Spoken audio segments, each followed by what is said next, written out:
Hi friends, welcome to Abees P S C world. Abees P S C വേൾഡിൻ്റെ മറ്റൊരു പുതിയ വീഡിയോയിലേക്ക് എല്ലാവരെയും സ്വാഗതം ചെയ്യുകയാണ്. നമ്മൾ ഇന്നത്തെ ക്ലാസ്സിൽ നോക്കുന്നത് ഒരു പ്രീവിയസ് ക്വസ്റ്റ്യൻ ആണ്.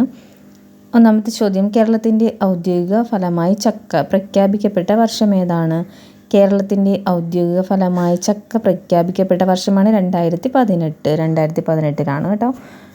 അടുത്ത ചോദ്യം, റാം കെയർ ഓഫ് ആനന്ദി എന്ന അഖിൽ പി ധർമ്മജൻ എഴുതിയ നോവലിലെ കഥാപാത്രം അല്ലാത്തത് ആരാണ്?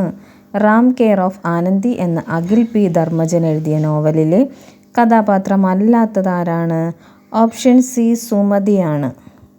അടുത്ത ചോദ്യമാണ്, മനുഷ്യനെ ബഹിരാകാശത്ത് എത്തിക്കാനുള്ള ഇന്ത്യയുടെ പ്രഥമ ബഹിരാകാശ പദ്ധതി ഏതാണ്? മനുഷ്യനെ ബഹിരാകാശത്ത് എത്തിക്കാനുള്ള ഇന്ത്യയുടെ പ്രഥമ ബഹിരാകാശ സഞ്ചാര പദ്ധതിയാണ് ഗഗൻയാൻ ആണ്. അടുത്ത ചോദ്യം, 1999 കാർഗിൽ യുദ്ധത്തിൽ ഇന്ത്യൻ വ്യോമസേന നടത്തിയ ഓപ്പറേഷൻ ഏത് പേരിലാണ് അറിയപ്പെടുന്നത്? 1999 കാർഗിൽ യുദ്ധത്തിൽ ഇന്ത്യൻ വ്യോമസേന നടത്തിയ ഓപ്പറേഷൻ അറിയപ്പെടുന്ന പേരാണ് ഓപ്പറേഷൻ സഫേദ് സാഗർ. ഓപ്പറേഷൻ സഫേദ് സാഗർ എന്ന പേരിലാണ് അറിയപ്പെടുന്നത്. അടുത്ത ചോദ്യം, 2024 Paris Olympics shooting 10 meter air pistol വിഭാഗത്തിൽ വെങ്കല മെഡൽ നേടിയ ഇന്ത്യൻ വനിത ആരാണ്? ഇമ്പോർട്ടൻ്റ് ആയിട്ടുള്ള ചോദ്യമാണ്, ഇനിയും ചോദിക്കാൻ ചാൻസ് ഉള്ളതാണ്. 2024 Paris Olympics shooting 10 meter air pistol വിഭാഗത്തിൽ വെങ്കല മെഡൽ നേടിയ ഇന്ത്യൻ വനിതയാണ് മനു ഭാക്കർ ആണ്. അടുത്ത ചോദ്യം, ഇന്ത്യയിലെ ആദ്യത്തെ അണ്ടർ വാട്ടർ മെട്രോ ടണൽ ഉദ്ഘാടനം ചെയ്തത് എവിടെയാണ്? ഇന്ത്യയിലെ ആദ്യത്തെ അണ്ടർ വാട്ടർ മെട്രോ ടണൽ ഉദ്ഘാടനം ചെയ്തത് കൊൽക്കത്തയിലാണ്. അടുത്ത ചോദ്യം, ഇന്ത്യയിലെ ഏറ്റവും ഉയരമുള്ള കൊടുമുടിയായ മൗണ്ട് K2 സ്ഥിതി ചെയ്യുന്നത് എവിടെയാണ്? ഇന്ത്യയിലെ ഏറ്റവും ഉയരമുള്ള കൊടുമുടിയാണ് മൗണ്ട് K2. അതെവിടെയാണ്? കാരക്കോറം. അടുത്ത ചോദ്യം, താഴെ പറയുന്നവയിൽ ശരിയായ പ്രസ്താവന അല്ലെങ്കിൽ പ്രസ്താവനകൾ ഏത്? ശരിയാണ്. അപ്പോൾ ആൻസർ എല്ലാം ശരി എന്നുള്ള ഒരു ഓപ്ഷനാണ്. നമുക്ക് ഓരോന്നായിട്ട് നോക്കാം. ഇന്ത്യയുടെ തെക്ക് വടക്ക് നീളം 3214 കിലോമീറ്ററാണ് ശരി. ഇന്ത്യയുടെ തെക്ക് വടക്ക് നീളം 3214 കിലോമീറ്റർ ശരിയാണ്. ഇന്ത്യയുടെ മാനക രേഖാംശം 82.5 ഡിഗ്രി പൂർവ്വ രേഖാംശം, അതും ശരിയാണ്. ഇന്ത്യയുടെ മാനക രേഖാംശം 82.5 പൂർവ്വ രേഖാംശമാണ് ശരി. ഇന്ത്യയുടെ ഏറ്റവും വടക്കേ അറ്റത്തുള്ളത് ഇന്ദിരാക്കോളാണ്. ഇന്ത്യയുടെ ഏറ്റവും വടക്കേ അറ്റം ഇന്ദിരാക്കോൾ ശരിയാണ്. ഇന്ത്യയുടെ ഏറ്റവും തെക്കേ അറ്റത്തുള്ളത് ഇന്ദിരാ പോയിൻ്റാണ്, അതും ശരിയായിട്ടുള്ള ഓപ്ഷനാണ്. ഇന്ത്യയുടെ തെക്കേ അറ്റം ഇന്ദിരാ പോയിൻ്റ്. അപ്പോൾ എല്ലാ ഓപ്ഷനും കറക്റ്റാണ്. അടുത്തത്, ഇന്ത്യയിലെ ജലസേചന പദ്ധതികളുമായി ബന്ധപ്പെട്ട പ്രസ്താവനകൾ താഴെ നൽകിയിരിക്കുന്നു. ഇതിൽ ശരിയായ പ്രസ്താവന അല്ലെങ്കിൽ പ്രസ്താവനകൾ തിരഞ്ഞെടുക്കുക. ഇന്ത്യയിലെ ജലസേചന പദ്ധതികളുമായി ബന്ധപ്പെട്ട പ്രസ്താവനകളാണ്. നമുക്ക് നോക്കാം. Option C 2 and 4. അപ്പോൾ 2 എന്ന് പറയുന്നത് എന്താണ്? ഇന്ത്യയിലെ ഏറ്റവും നീളം കൂടിയ അണക്കെട്ടാണ് ഹിരാക്കുഡ്. അത് ശരിയാണ്. ഇന്ത്യയിലെ ഏറ്റവും നീളം കൂടിയ അണക്കെട്ടാണ് ഹിരാക്കുഡ് എന്നുള്ളത് ശരിയാണ്. അടുത്തത് 4th ആണ്. ലോകത്തിലെ ഏറ്റവും വലിയ കല്ലണക്കെട്ടാണ് നാഗാർജുന സാഗർ. ലോകത്തിലെ ഏറ്റവും വലിയ കല്ലണക്കെട്ടാണ് നാഗാർജുന സാഗർ. ഇത് രണ്ടുമാണ് ശരിയായിട്ടുള്ളത്. അടുത്ത ചോദ്യം, സാമ്പത്തിക വളർച്ചയുമായി ബന്ധപ്പെട്ട് ശരിയായ പ്രസ്താവന ഏതാണ്? 3 മാത്രമാണ് സാമ്പത്തിക വളർച്ചയുമായി ബന്ധപ്പെട്ട് ശരിയായ പ്രസ്താവന. മൂന്നാമത്തെ ഓപ്ഷൻ എന്താണെന്ന് നോക്കാം. ഉൽപ്പാദനത്തിലും വരുമാനത്തിലുമുള്ള വർധനവാണ് സാമ്പത്തിക വളർച്ചയുമായി ബന്ധപ്പെട്ട് നൽകിയിട്ടുള്ള പ്രസ്താവനകൾ ശരിയായിട്ടുള്ളത്. അടുത്ത ചോദ്യം, ദേശീയ വന നയം നിലവിൽ വന്ന വർഷം ഏതാണ്? 1988 ആണ്. ദേശീയ വന നയം നിലവിൽ വന്ന വർഷം 1988, ഓപ്ഷൻ ഡി. അടുത്തത്, റെഡ് ഡാറ്റ ബുക്ക് പ്രസിദ്ധീകരിക്കുന്ന അന്തർദേശീയ പരിസ്ഥിതി സംഘടന ഏതാണ്? റെഡ് ഡാറ്റ ബുക്കാണ്. ആൻസർ IUCN ആണ്. IUCN. അടുത്ത ചോദ്യം, 2024 ലോക പരിസ്ഥിതി ദിനത്തിന് ആതിഥേയത്വം വഹിച്ച രാജ്യം ഏതാണ്? സൗദി അറേബ്യയാണ്. 2024 ലോക പരിസ്ഥിതി ദിനത്തിന് ആതിഥേയത്വം വഹിച്ച രാജ്യം ഏതാണ്? Saudi Arabia. അടുത്ത ചോദ്യം, രാജ്യത്തിൻ്റെ കറൻസി പ്രതിസന്ധി പരിഹരിക്കുന്നതിനായി സിംബാബ്വെ പുറത്തിറക്കിയ കറൻസിയുടെ പേരെന്താണ്? രാജ്യത്തിൻ്റെ കറൻസി പ്രതിസന്ധി പരിഹരിക്കുന്നതിനായി സിംബാബ്വെയാണ് പുറത്തിറക്കിയ കറൻസിയുടെ പേര് സിഗ് അല്ലെങ്കിൽ ZIG എന്ന് പഠിച്ചാലും മതി. ZIG. അടുത്ത ചോദ്യം, നിത്യജീവിതത്തിൽ ഒഴിച്ചു കൂടാനാകാത്ത ഭക്ഷ്യവസ്തുവാണല്ലോ കറിയുപ്പ്. താഴെ കൊടുത്തിരിക്കുന്നവയിൽ നിന്ന് കറിയുപ്പിൻ്റെ രാസനാമം തിരഞ്ഞെടുക്കുക. നിത്യജീവിതത്തിൽ ഒഴിച്ചുകൂടാനാകാത്ത ഒരു ഭക്ഷ്യ വസ്തുവാണ് കറിയുപ്പ്. അതിൻ്റെ രാസനാമമാണ് ചോദിക്കുന്നത്. Sodium chloride. അപ്പോൾ കറിയുപ്പിൻ്റെ രാസനാമമാണ് ചോദിച്ചേക്കുന്നത്. Sodium ക്ലോറൈഡാണ് answer. അടുത്ത ചോദ്യം, താഴെ പറയുന്നവയിൽ പോർട്ടൽ സിരയുമായി ബന്ധമുള്ള പ്രസ്താവനകൾ ഏതാണ്? പോർട്ടൽ സിര. ഓപ്ഷൻ ബി പ്രസ്താവന 2 and 4 ആണ്. 2 എന്ന് പറയുന്നത് അവയവങ്ങളിൽ നിന്ന് അവയവങ്ങളിലേക്ക് രക്തം വഹിക്കുന്നു, ശരിയാണ്. അവയവങ്ങളിൽ നിന്ന് അവയവങ്ങളിലേക്ക് രക്തം വഹിക്കുന്നു എന്നുള്ളത് ശരിയാണ്. അടുത്തത് 4th ഓപ്ഷനാണ്. പോഷക ഘടകങ്ങളെ വില്ലസിൽ നിന്നും കരളിൽ എത്തിക്കുന്നു. അപ്പോൾ ശരിയായിട്ടുള്ള 2 പ്രസ്താവനയാണ് നമ്മൾ നോക്കിയത്. അവയവങ്ങളിൽ നിന്ന് അവയവങ്ങളിലേക്ക് രക്തം വഹിക്കുന്നു, കൂടാതെ തന്നെ പോഷക ഘടകങ്ങളെ വില്ലസിൽ നിന്ന് കരളിൽ എത്തിക്കുന്നു. ഇത് രണ്ടുമാണ് ശരിയായിട്ടുള്ളത്. എന്തുമായിട്ട് ബന്ധപ്പെട്ടായിരുന്നു? പോർട്ടൽ സിരയായിരുന്നു. പോർട്ടൽ സിര. അടുത്ത ചോദ്യം, കേരളത്തിലെ ആദ്യ ബയോ റിസോഴ്സ് നാച്ചുറൽ പാർക്ക് ഏതാണ്? ബയോ റിസോഴ്സ് നാച്ചുറൽ പാർക്ക് നിലമ്പൂരാണ്. കേരളത്തിലെ ആദ്യ bio resource natural park Nilambur. അടുത്ത ചോദ്യം, ഏത് രോഗത്തിൻ്റെ രോഗവ്യാപനം കണക്കിലെടുത്താണ് ലോകാരോഗ്യ സംഘടന ആരോഗ്യ അടിയന്തരാവസ്ഥ പ്രഖ്യാപിച്ചത്? എംപോക്സ്. ഏത് രോഗത്തിൻ്റെ രോഗവ്യാപനം കണക്കിലെടുത്താണ് ലോകാരോഗ്യ സംഘടന ആരോഗ്യ അടിയന്തരാവസ്ഥ പ്രഖ്യാപിച്ചത്? ആൻസർ എംപോക്സ് ആണ്.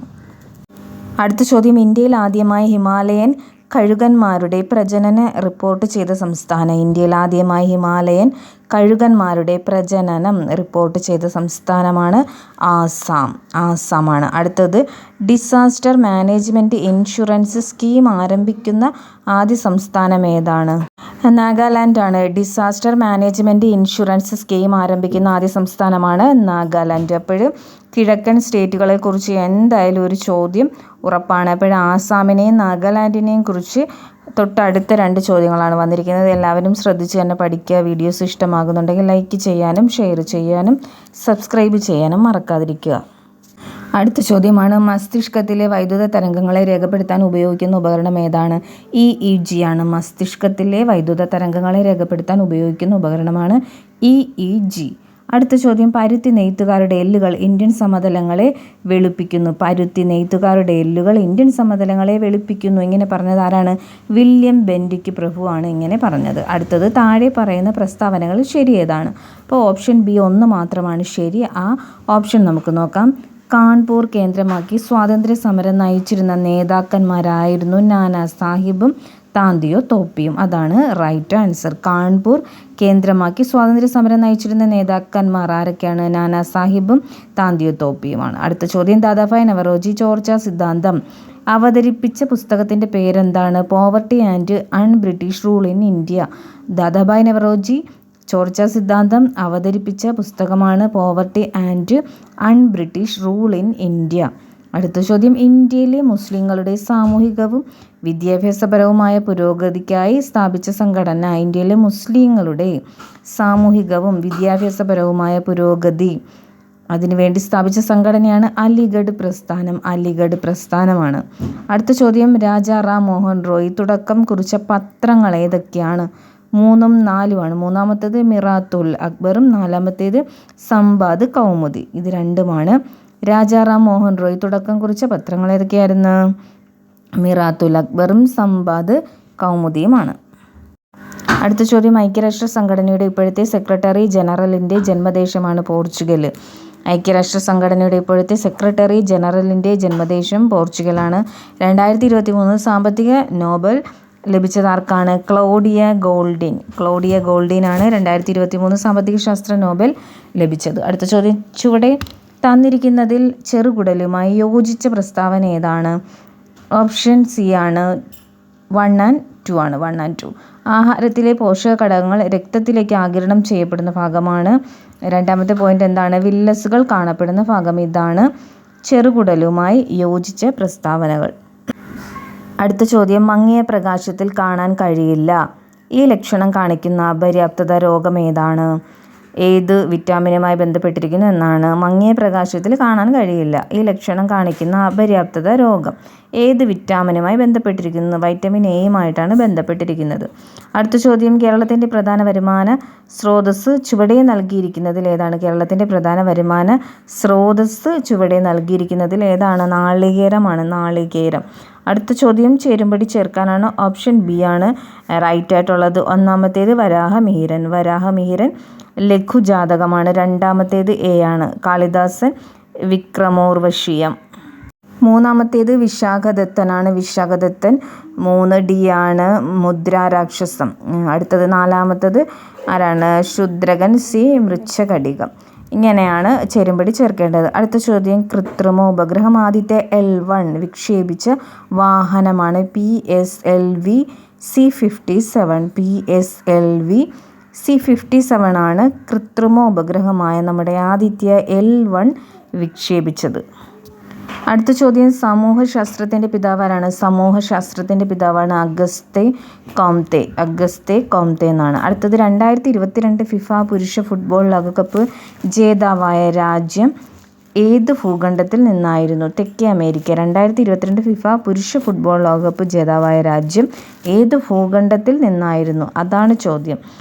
ആൻസർ തെക്കേ അമേരിക്ക. അടുത്തത്, മണ്ണും വെള്ളവും ജീവൻ്റെ ഉറവിടം എന്നതാണ് 2023 ലോക ഏത് ദിനത്തിൻ്റെ സന്ദേശമാണ്? മണ്ണ് ദിനത്തിൻ്റെ സന്ദേശമാണ്. എന്താണ്? മണ്ണും വെള്ളവും ജീവൻ്റെ ഉറവിടം. അടുത്തത്, പദാർത്ഥങ്ങളിൽ അടങ്ങിയിട്ടുള്ള ഊർജ്ജ രൂപം ഏതാണ്? പദാർത്ഥങ്ങളിൽ അടങ്ങിയിട്ടുള്ള ഊർജ്ജ രൂപമാണ് രാസോർജം. രാസോർജം. അടുത്ത ചോദ്യം, മനുഷ്യന് കേൾക്കാൻ കഴിയുന്ന ശബ്ദത്തിൻ്റെ പരിധി എത്രയാണ്? 20 ഹെർട്സ് മുതൽ 20,000 ഹെർട്സിനും ഇടയിലാണ്. 20 ഹെർട്സിനും 20,000 ഹെർട്സിനും ഇടയിലാണ് മനുഷ്യന് കേൾക്കാൻ കഴിയുന്ന ശബ്ദത്തിൻ്റെ പരിധി എന്ന് പറയുന്നത്. അടുത്തത്, എല്ലാ ദ്രവ്യവും നിർമ്മിച്ചിട്ടുള്ളത് ആറ്റം എന്ന ചെറുകണങ്ങൾ കൊണ്ടാണ്. അടുത്തത്, വിവിധ മൂലകങ്ങളുടെ ആറ്റങ്ങൾ വ്യത്യസ്ത മാസും വ്യത്യസ്ത ഗുണങ്ങളും കാണിക്കുന്നവയായിരിക്കും. അടുത്തത്, രാസപ്രവർത്തനത്തിൽ ഏർപ്പെടാൻ കഴിയുന്ന ഏറ്റവും ചെറിയ കണികയാണ് ആറ്റം. അടുത്തത്, രാസപ്രവർത്തന വേളയിൽ ആറ്റം പുതിയതായി നിർമ്മിക്കപ്പെടുന്നില്ല, നശിപ്പിക്കപ്പെടുന്നില്ല. അപ്പോൾ ഇതെന്താണ്? ഈ പ്രസ്താവനകളിൽ ആറ്റത്തെക്കുറിച്ചുള്ളത് ഏതൊക്കെയാണ് ശരിയായിട്ടുള്ളതെന്നായിരുന്നു ചോദ്യം. അപ്പം നമ്മുടെ C എന്നുള്ള ഓപ്ഷനാണ് കറക്റ്റ്. എല്ലാ പ്രസ്താവനകളും ശരിയാണ്. എല്ലാ ദ്രവ്യവും നിർമ്മിച്ചിട്ടുള്ളത് ആറ്റം എന്ന ചെറുകണങ്ങൾ കൊണ്ടാണ്. വിവിധ മൂലകങ്ങളുടെ ആറ്റങ്ങൾ വ്യത്യസ്ത മാസും വ്യത്യസ്ത ഗുണങ്ങളും കാണിക്കുന്നവയായിരിക്കും. രാസപ്രവർത്തനത്തിൽ ഏർപ്പെടാൻ കഴിയുന്ന ഏറ്റവും ചെറിയ കണികയാണ് ആറ്റം. രാസപ്രവർത്തന വേളയിൽ ആറ്റം പുതിയതായി നിർമ്മിക്കപ്പെടുന്നില്ല, നശിപ്പിക്കപ്പെടുന്നില്ല. ഇതാണ് ആറ്റത്തെ സംബന്ധിച്ച് ശരിയായിട്ടുള്ള പ്രസ്താവനകൾ. അടുത്ത ചോദ്യം, എല്ലാ ധാതുക്കളും അയിരാണ്. എല്ലാ അയിരും ധാതുക്കളാണ്. അയിരും ധാതുവും തമ്മിൽ ബന്ധമില്ല. ഈ പ്രസ്താവനകളിൽ ഏതാണ് ശരിയായിട്ടുള്ളത്? രണ്ടാമത്തേത് മാത്രമാണ് ശരിയായിട്ടുള്ളത്. എല്ലാ അയിരും ധാതുക്കളാണ്. എല്ലാ അയിരും ധാതുക്കളാണ്. അത് ശരിയാണ്. അടുത്ത ചോദ്യം, 2024 ലോക പരിസ്ഥിതി ദിനത്തിൻ്റെ തീം എന്താണ്? പരിസ്ഥിതി ദിന തീം ഭൂമി പുനഃസ്ഥാപിക്കൽ, മരുഭൂകരണം, വരൾച്ച പ്രതിരോധം. ഭൂമി പുനഃസ്ഥാപിക്കൽ, മരുഭൂകരണം, വരൾച്ച പ്രതിരോധം. അടുത്തത്, രവീന്ദ്രനാഥ ടാഗോർ കേരളത്തിൻ്റെ രാജാറാം മോഹൻ റോയ് എന്ന് വിശേഷിപ്പിച്ചതാരാണ്? ഡോക്ടർ അയ്യത്താൻ ഗോപാലനാണ് രവീന്ദ്രനാഥ ടാഗോർ കേരളത്തിൻ്റെ രാജാറാം മോഹൻ റോയ് എന്ന് വിശേഷിപ്പിച്ചത്.